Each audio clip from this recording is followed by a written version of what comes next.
Zee 24 तास एक पाऊल पुढे। पश्चिम रेल्वेनं शाळा उभारण्यासाठी लोकल ट्रेनमधून आर्थिक मदत गोळा करणाऱ्या संदीप देसाईंवर कारवाई केली।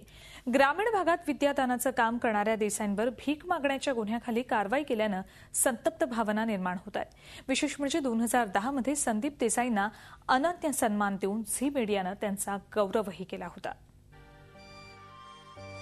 मुंबईतल्या लोकल ट्रेनमध्ये फिरून शाळा उभारण्यासाठी प्राध्यापक संदीप देसाई आर्थिक मदत गोळा करतात। रेल्वे प्रवासीही त्यांच्या हक्केला प्रतिसाद देऊन आर्थिक मदत करतात।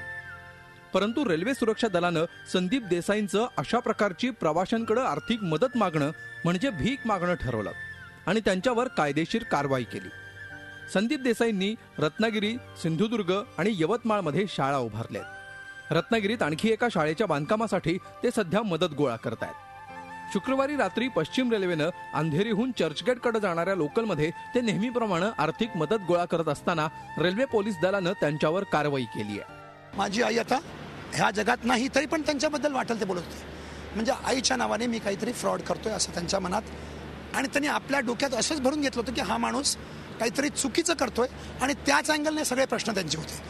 संदीप देसाई यांच्याकडे अशा प्रकारे रेल्वेत आर्थिक मदत गोळा करण्यासंदर्भातली परवानगी नसल्यानं ही कारवाई केल्याचं रेल्वे सुरक्षा दलानं सांगितलं।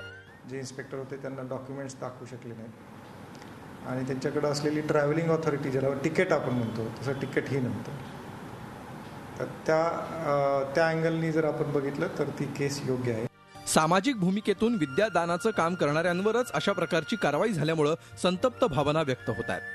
कृष्णात पाटील, झी मीडिया, मुंबई। झी 24 तास एक पाऊल पुढे।